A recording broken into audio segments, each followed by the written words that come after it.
Opo. Gaano kahalaga ang role ng primary care doctors doon sa early detection at sabihin na natin long-term management ng diabetes, especially ng mga katulad yung ambulatory diabetes specialist po, Dr. Joyce? Thank you. Ah, yes, attorney. Usually po, actually, doc, as attorney, sorry. Si Yung Attorney Dot a primary while care ago, doc, Dr. Si Joyce. Si Attorney Dot a while ago, and my name is Annie. Thank you very much. Go ahead si po, Ma'am Dr. Annie po ang Joyce. nagtanong po. Opo. ay, so, Ayan. Thank you very much po. yeah, I'm Annie. I was the one who asked the yes. first question. Go ahead po, Attorney. Go ahead po. Go ahead, Dr. Joyce. Okay. Ma'am Annie, medyo madami kasing role ang primary care doctor sa ating ngayon. Lately kasi sila talaga yung parang first line na nagka-encounter sa patient. Usually, nag-start po yan sa routine screening ng patient or yung consultation na tinatawag. So, dun pa lang sa consultation, nakaka-discover kami ng mga uh, newly cases of diabetes. So parang matagal na panahon hindi nila alam na meron na pala sila. Through that screening na nakaka-discover kami. Usually ito yung mga individuals na nakikita namin na may mga high risk like yung mga obesity or may mga high blood pressure or yung mga family history sila with regards to diabetes. So doon namin nakikita through the routine screening. Another is the primary care doctors din, role nila is yung patient education. Kasi through consultation, sinasama na rin po nila yung education sa patient. Lalo na po, yung iba may mga symptoms na nakakatch namin or yung iba naman may mga high risk talaga. So, ini-educate na rin po ng primary care doctors yan. Well, pag dumating naman sila sa consultation, or let's say may dala-dala silang mga laboratory, ang primary care doctors din, usually, nag-start na yan for treatment or yung mga management, usually mga medications na binibigay na rin for prevention na rin dun sa mga early detection din for prevention na rin sa mga serious complication. And ang diabetes kasi, siya parang hindi lang po dun sa isang side na titingnan natin more on the laboratory. Usually, holistic approach. So, usually, ang primary care doctors, hindi lang po sa isang side lang na tinitingnan. Usually kasama po dyan yung mga psychosocial na factors din ng pasyente. Tinitingnan din namin yan kung ang pasyente, lalo na ang diabetes talaga, maraming komplikasyon. So, ang psychosocial doon, kung yung capacity nila, yung financial, syempre hindi lang pasyente, pati family dyan, kasama din. Tinitingnan namin kung how is it dun sa family nila, paano nila natatanggap yung sakit ng isang family members nila. So, kasama yun sa holistic approach. So, another is, gusto namin din, so prevention kasi kami, so yung prevention ng complication din, yun talaga. And also, nagko-coordinate din sila, coordinating care. So, ito yung ginagamit namin dun sa referral system sa pag-manage ng patient. Okay, napakalawak. Congratulations, Dr. Joyce. Napakalawak pala, lalabas, Attorney Dot. Yung kanilang ginagampanan, congratulations sa malaking bagay. Pati yung psychosocial factor, kanila rin itong ginagampanan. Thank you very much. And then, bago ko po ibigay kay Attorney Dot, yung siya po magtatanong next after my question. Mayroon akong gustong i-clarify this time. Since kayo po ay tama po ba? Ambulatory diabetes and hypertension specialist. Ano ang kaugnayan nito sa anong kaugnayan ng hypertension doon sa diabetes? Dr. Joyce, pasensya na po ha. Educate us on this, please. Yes. Ma'am, kasi usually ang diabetes kasi it's a multi-organ complication, no? So, kasama dito ang pasyente, meron talaga silang hypertension na. Or yung iba nga, dun talaga nag-start hypertension tapos ang diabetes. Ang diabetes kasi ma'am, usually ang problem talaga dito is more on the lifestyle. So, ganun din naman si hypertension, lifestyle din ang problem. So, parang kambal silang dalawa. Mhm. Hypertension parang kambal. Ayan, kambal daw. Hypertension and then ano po 'yun? Diabetes, tama po. Oh, magkakambal daw kayo. O sige. At this point, Dr. Joyce, eto naman si Attorney Dot who is very interested na malaman pa ang mga kasukasuan tungkol dito sa topic natin ngayong hapon. Attorney Dot, please go ahead. And thank you, Dr. Joyce. Yes, Miss Annie.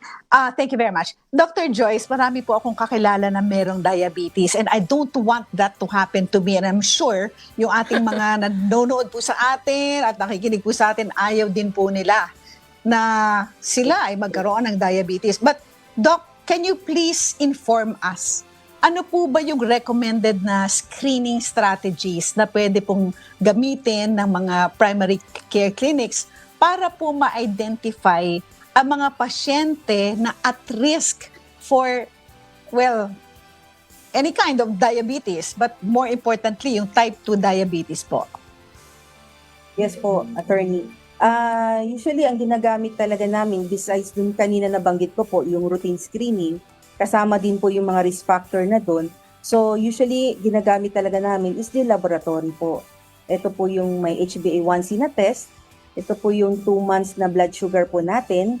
Yung fasting plasma glucose, ito po yung FBS, na ginagamit din po natin test to identify or yung ma-diagnose talaga na may diabetes sila. Another is yung ginagamit din po natin yung oral glucose test. Oral glucose test, ito po yung OGTT. Ginagamit din po ito, usually may fasting involvement to, magpa-fasting po sila overnight. And then kukunin yung kanilang blood sugar for baseline purpose. Then eto medyo medyo mahaba yung process kasi kailangan nilang uminom ng high glucose na liquid form after taking the baseline blood sugar. So iinuman nila yon after 2 hours, then extrakan sila ng dugo to monitor po yung kanilang blood kung paano na-process yung sugar dun sa mismong body. So another is yung random blood sugar test. Ito yung nakukuha din nila through your glucometer test na ginagamit natin. Common ito for monitoring. Dun din po. Another strategies na nakaka-catch up din namin sa through screening po. Okay, very good. Thank you very much for that, Dr. Joyce. But Dr. Joyce, like for instance, ako po, I really don't want to have diabetes because I have seen nga po yung mga friends ko na ang daming complications when you have diabetes. So, how would I know if I need to have a screening already? Are there some symptoms that I should watch out na okay, it's time for me to have a screening kasi baka meron akong diabetes? How would I find out po? Go ahead pa, Dr. Joyce. Yes po, ma'am. Actually, ma'am, yung symptoms na sinasabi namin parati, yung 3Ps na symptoms, yung polyuria, polydipsia, polyuria po, ihi ng ihi. Tapos yung polydipsia naman, yung parati po siyang gutom, no? Parang ganun. Tapos yung decreased weight loss din. So, yun yung 3 symptoms na maramdaman ng isang pasyente pagka feeling niya ay may diabetes na rin siya. So pagka ganyan, may naramdaman sila, well, they can do the blood test na. Well, dun sa 4 na binanggit ko, it's either of it, pwede naman po. Okay, ulitin lang po natin, no? Ihi ng ihi, and then ano pa po? Yes. Very important po ito Ihi ng ihi, parating gutom. Yes, and uhaw. Thirst po, thirst. Parating and uhaw. Then, opo. Yes po. And then yung parang biglang nag-decrease yung weight nila, yung timbang. So, Okay. yun po. So, Yun ayan parang stomach Opo. out nila. Very good. So, ito po mga kasabay, tandaan po ninyo yan. Kapag lumabas po yung mga symptoms na yan, magpa-screen na po kayo dahil kapag nagka-diabetes na at nagka-complications, napakahirap po. But Dr. Joyce, before giving you back, Ma'am Annie, ano po ba ang nangungunang dahilan ng cause ng diabetes at sino ang mataas ang chance na magkaroon nito? I think this is a very, very good question po. Go ahead po. Yes po. Yes po, attorney. Actually, sa sinasabi nila, yun nga, yung mga risk factor na binanggit ko po kanina, Meron po kasi talagang sa panahon kasi ngayon, iba yung lifestyle kasi natin ngayon. Technically talagang ibang-iba. Hindi na tulad ng dati, medyo ano pa tayo ngayon kasi yung westernized na rin yung pagkain, kaya siguro parang ang pinaka number one talaga lifestyle yung pagkain talaga natin. So yun talaga ang pinaka yung sa mga risk factor kasi usually according to the American Diabetes Association guidelines po, usually in-screen po talaga dapat around 35 years old. So kasama sila sa screening po. And then yun yung timbang kung may obesity, may medyo malaki siya. So kasama na rin po siya sa timbang din, no? I mean, kasama na rin siya sa screening. And of course, yung family history din po. Malaking factor din po ito kung may mga lahi, may mga ano tayo ay mga kapatid na may positive sa diabetes or parents natin may diabetes also o yung mga first degree relatives natin, ma'am. So, dun pa lang Okay. medyo risk na. Ayan. Yes, okay. Salamat ha, Dr. Joyce. So yung mga medyo matataba dyan, pagka obese po kayo, hindi lang po diabetes yan, ang dami pong pwedeng maging sakit po ninyo. And of course, family history. So kung yung nanay, tatay nyo, kapatid niyo nagkaroon ng diabetes, watch out na po. Magpa-screen na po kayo. Miss Annie? That's correct. Thank you very much, Attorney Dot. Dr. Joyce, ayan. Sana, habang in-explain nito ni Dr. Joyce, Attorney Dot, sabi niya yung lifestyle, iba na kasi. Iba na talaga. Totoo naman po yun. Siguro mag-isip-isip kayo, ha? Doon sa mga hindi nakakasunod. Now, Dr. Joyce, may tinatawag na, narinig ko lang po ito, na tinatawag na gestational diabetes. Kakaiba ba Yes, ito ma'am. doon sa mga diniscuss na ninyo a while ago? What is this? Ano po ito, Doc? Thank you. Ay, ano to, ma'am? Ito po yung mga kababaihan na nung they got pregnant, nung nabuntis, tapos that was the time na na-diagnose sila or tumaas yung kanilang blood sugar. And then, after a while, nung nanganak na, so yung blood sugar nila, medyo nag-normalize. So sila po yung mga patient na tinatawag namin gestational diabetes. So isa rin po sila sa mga risk factor din po na kasama dun na minomonitor din. Kumbaga, routine screening din sila. Okay. And then, mayroon pa akong tanong, Attorney Dot. Ipasa ko ulit sa inyo after Go ahead. this. Ano yung paraan? Ano yung Yes. paraan po, para maiwasan ang diabetes? Ano po? Kasi ang dami na. Sabi nga ni Attorney Dot, totoo naman po eh. Ang dami na, pabata ng pabata. Parang hindi na natin mapigilan ito. Kahit may mga ginagawang campaign, baka ano pang pwedeng gawin ng ating pamahalaan, sa tulong ng ating pamahalaan para, and of course, hindi lang attorney yung pamahalaan. Kailangan natin dito, pati tayo gumawa ng paraan na mga mamamayan sa pamilya, di ba po? Hindi lang natin din iaasa sa gobyerno. Yung gobyerno pwedeng ang magawa nila yung mga aggressive campaign. Ano yung aggressive campaign na naiisip ninyo para at least hindi yung tatakutin mo yung mga tao, ha? O sige, parang sigarilyo, Attorney Dot. Di ba yung sigarilyo, mayroon silang mga nilalagay na mga paalala doon sa labas ng package nila. Oy, nako, karimari-marin pag nakita mo. Isang pamamaraan para yung mga naninigarilyo matakot. Ito naman, dahil sa madaming namamatay because of this, ano kaya ang mga dapat gawin? Doktora, coming from you po, ano ba yung mga recommendations niyo? Please go ahead, Dr. Joyce. So, ina-advise namin first din sa diet talaga. Medyo pahirapan yan, mami. Yung diet, para madali, usually in-advise po namin yan. Sa isang plato, 50% of it or kalahati ng plato is vegetable po. Alam naman natin yung vegetable, low in calories din, no? More on fiber lang talaga siya. So, yun ang in-encourage namin. So, 25% or yung 1/4 dun sa plato mong bilog is the carbohydrates. Ito po yung mga rice, pansit. So, 1/4 lang po siya dun sa plato. And then, yung 1/4 naman po is the protein. The 25% yung protein. Ito po yung mga karne, fish, or meat. Nandun po yung chicken. So, dun nyo po ilalagay dun sa 1/4. Ganun po yung ina-advise po namin.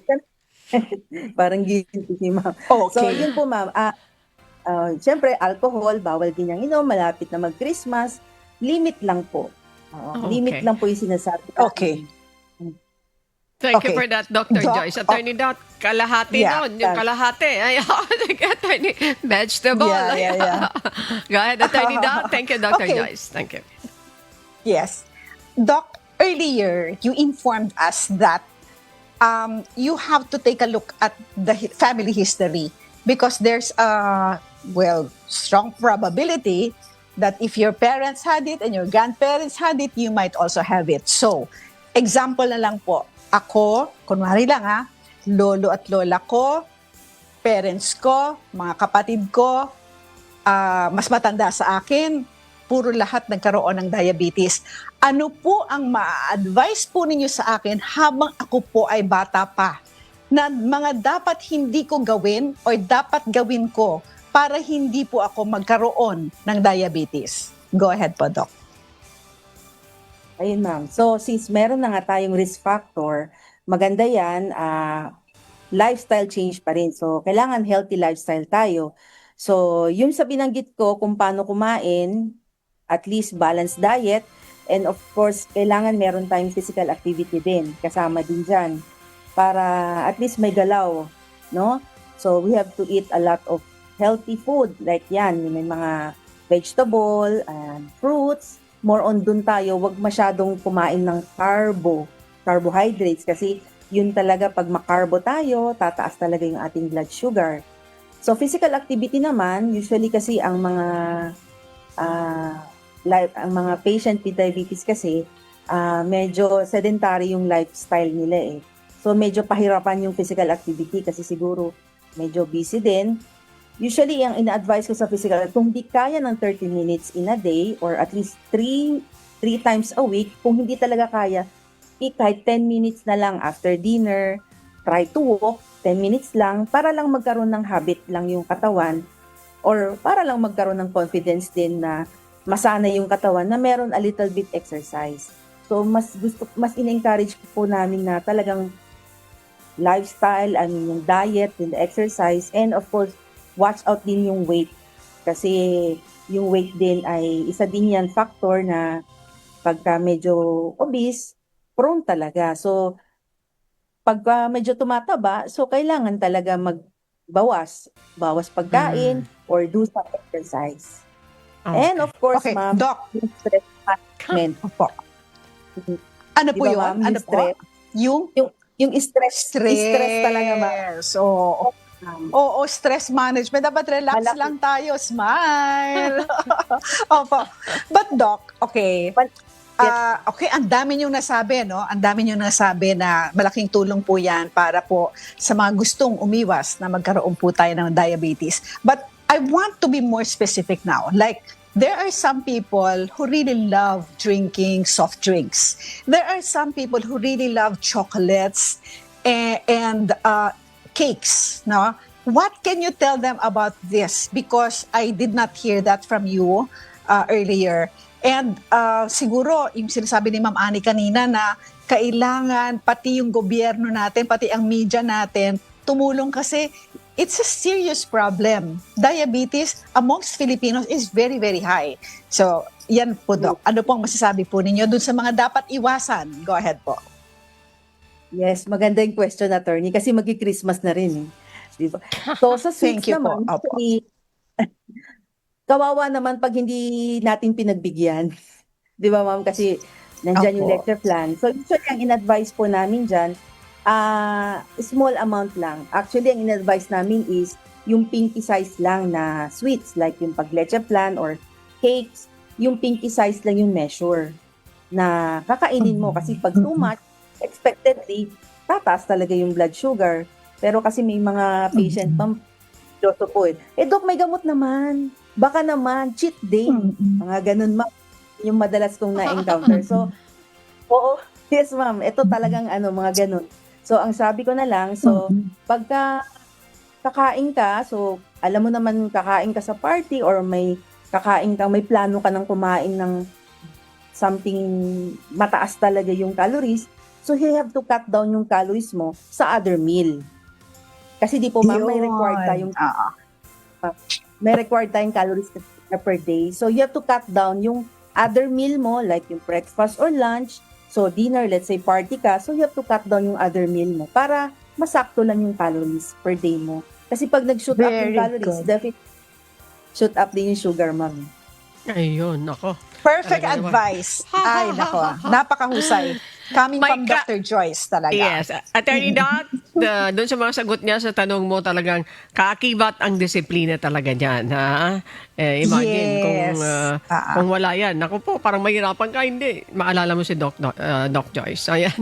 Ito yung Yeah. sinabi ni Doc Yeah. Joyce. Ayan. Okay. Doc Joyce, ito naman tanong ko. Sa mga may diabetes na, Attorney Dot, ito yun. Paano maiwasan ang pagkakaroon ng complications? Because most of the time, nagkakaroon sila ng complications. Kung hindi mo Yeah. nagkakamali, mayroon tinatawag tayo na Attorney Dot ng neuropathy, retinopathy, di ba? Retinopathy. At kasama na din po doon yung mga kidney disease. Go ahead po, Dr. Joyce. Thank you. Yan, ma'am, talaga ang alam mo, parang kinatatakutan lahat ng mga may pasyente Yes. talaga. Usually, so, every time kami na, ayan, babasahin namin yung laboratory, Doc, may kidney problem na ba ako? Kamusta yung mata ko? Mga ganun yung tinatanong parati yan, ma'am. Yes. Oh, Yes. So, usually, Oo. kasama po yan sa routine talaga namin. So, wag naman sana, kung meron kami ma-encounter na ganyan, definitely, nire-refer namin, especially with the retinopathy, sa OFTA po na nire-refer namin. Also, pero dun with the primary care, ma'am, usually, close monitor talaga po yan ginagawa namin. Usually, yun yung blood sugar monitoring.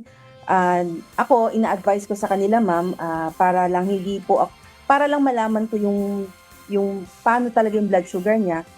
Ina-advise ko sila to take some notes, diary, kumbaga, kung anong kinain nila for this day, and then check their blood sugar. It's either morning or evening or lunchtime, kung ano yung preferred nila. Basta, isusulat po nila kung ano yung kinain nila on that day. Para at least kung halimbawa mag-shoot up, pag pumunta sila sa akin, mag-shoot up, at least alam ko po kung ano yung dahilan. Another is, syempre, ito po yung pagka may kidney disease para maiwasan for early detection din, sine-check din po namin yung urine and the blood. So, kasama po dito yung mga blood chem, yung lipid profile, no? Kasama po dyan, especially with the creatinine po. Yun po kasi ang enzymes for the kidney po, no? Creatinine, BUN, micral test, sinasama din po namin yun to check if there is early detection po ng kidney diseases. Of course, yung neuropathy, yung parang manamamanhid, Doc, yung aking paa, usually ganun po yan. So, ang chine-check po naman namin dito is, screening po namin is yung ginagamit namin yung monofilament po. Of course, yung skin ng patient, chine-check din namin. Yung monofilament po kasi, para ma-detect din namin kung meron pa rin po ba sensation, nerve na, kung may problem ba yung nerve area dun sa lower extremities din po. Yan. So, yun, Okay. ma'am. Yeah. Napaka-importante. Attorney, Okay. sige po, yung Yes. final question Yes. nyo na kay Dr. Joyce. Oo. Go ahead. Thank you. Hindi. Okay. Actually, Miss Annie, I would like to comment again on your comment eh. Kasi 'di ba, yung nagka-pandemic tayo, okay? Parang lahat ang focus talaga natin dun sa sakit na nadulot niyan, coronavirus, hindi ba? Pero kung tutuusin, ilan po ang namamatay dahil sa diabetes? Hindi natin naiisip yun eh. Kasi dahil nga nabigla tayo, when in fact, kung tutuusin, napakaraming Pilipino na merong diabetes, napakaraming namamatay dahil sa diabetes at dahil sa mga complications. So, Ms. Ari, I would like to stress on what you said earlier, na napaka-importante po talaga ng disiplina. So, Dr. Joyce, do you have any other parang last message to our Filipino people? And if you have any announcements or reminders, go ahead lang po. Yun, ma'am. Tama po si attorney kasi dun sa statistics kasi natin din talaga, Philippine statistics po, nasa top 5 po siya na cause of death ang diabetes po. Parang epidemic talaga na dumadami ng dumadami. At actually, pabata ng pabata ang mga na-encounter namin sa aming consult with regarding with diabetes po. So, kahit po walang family history, kahit wala silang kamag-anak, basta pabata ng pababata ang mga nakikita naming cases po, ito pong mga panahon na ito. So, tama din po yung sabi niyo, importante talaga ang may disiplina. Kasi syempre pag walang disiplina, too much, di ba? Talagang meron talaga yung effect din sa katawan natin. So, maganda Yes. habang bata pa, kung maaari sana, ang ating mga lang, maganda sana kung maibalik lang natin, ma-encourage natin yung healthy na pagkain na binibigay natin sa mga ating Yes. mga Ayan. oo, kasi yun Correct. talaga nag-start po sa bahay po sa mga Okay, magulang so- talaga yan. Yes, correct. So, Dr. Agree with Joyce, we you. will we will help Yeah. Attorney Dot, hindi lang sa kung kanino lang, government and mga doctors. Tayo po, let's help raise awareness. Let's encourage everyone Yes. na kailangan magkaroon po ng healthy lifestyle. Kasi yun ang sinasabi ni Doktora. Yes. Okay, Attorney Dot, pasalamatan Yes. na natin si Yes, Miss Dr. Annie. Joyce. Thank Oh, you.